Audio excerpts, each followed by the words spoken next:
Good evening. Tonight, I want to talk with everybody about mental health and how there's a stigma that comes with it, how it's frowned upon in many societies, not just in the United States, but in particular in Asia and other parts of the world.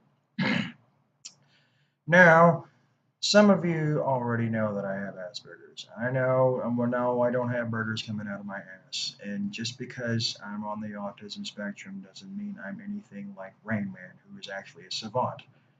We are not all alike. It covers a broad range. That's why it's a spectrum, not dichotomous. Spectrum means that it covers a broad range. Well, anyway, there's a lot of negative connotations linked to mental illness.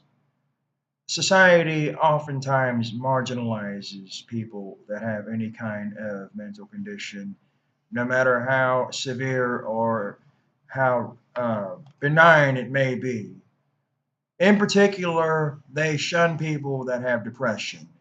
Not all people that suffer from depression are down in the dumps. Sometimes they're very angry and get agitated easily and can often be aggressive. That's often the case from soldiers and other veterans that suffer from PTSD. They don't always get crawl into the corner and start breaking down and crying. Sometimes they get aggressive, throw temper tantrums, have rages and outbursts because of something that reminds them of what they saw while they were in combat. While I was being treated for anger management at the VA hospital in Austin, Texas, there were a few veterans that had the nerve to make crass remarks about Robin Williams committing suicide. Robin Williams was bipolar. Now, he was a very talented comedian. Many comedians suffer from mental health problems. I know that Robin Williams, Russell Brand, and also Jim Carrey are all bipolar. So that doesn't mean that they're all stuck in straitjackets and living in institutions or that they belong there like most people think they do. That just means that their brains are hardwired differently. They're subject to mood swings. I have a good friend back in Austin who's bipolar, and he's the nicest guy I've ever known. He's the most generous person I've met in a long time. His name is Alan Marshall. He's helped me get this YouTube page.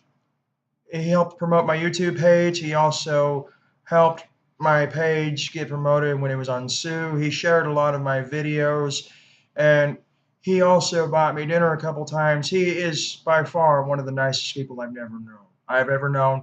He's not unstable at all. So just because he's bipolar, that doesn't mean that he's dangerous.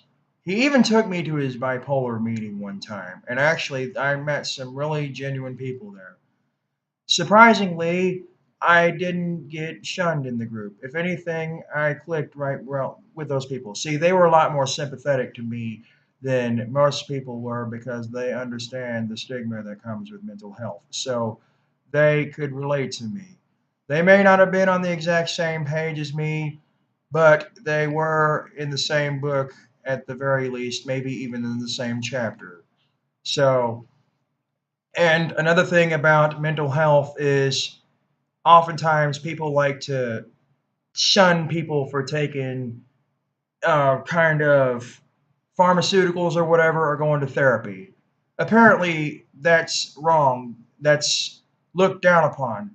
Many people would rather I down a speedball and chase it with some scotch or hard liquor because it's cool to do drugs, do hard drugs. The media has done a fine job glorifying drug abuse, but shaming people that need any kind of psychological help. That's why a lot of people that are bipolar have a high substance abuse rate.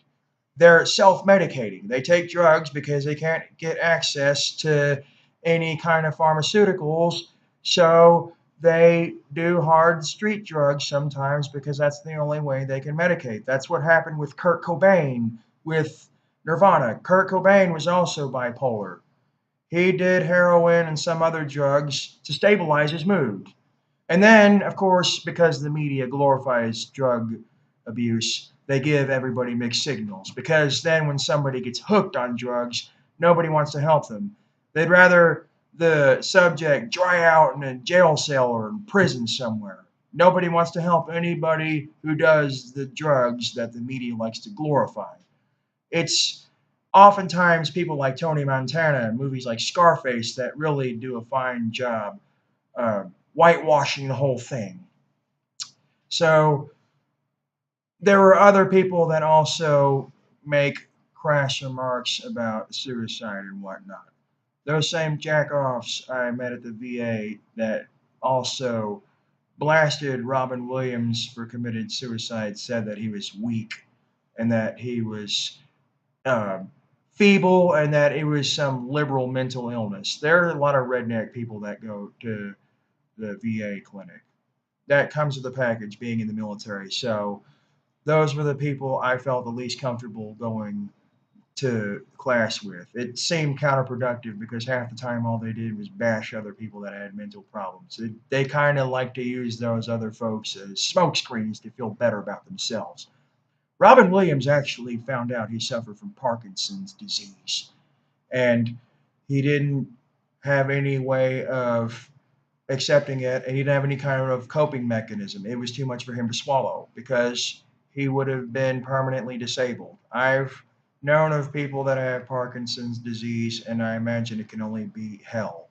So that would have also ended his career just like it did with Michael J. Fox.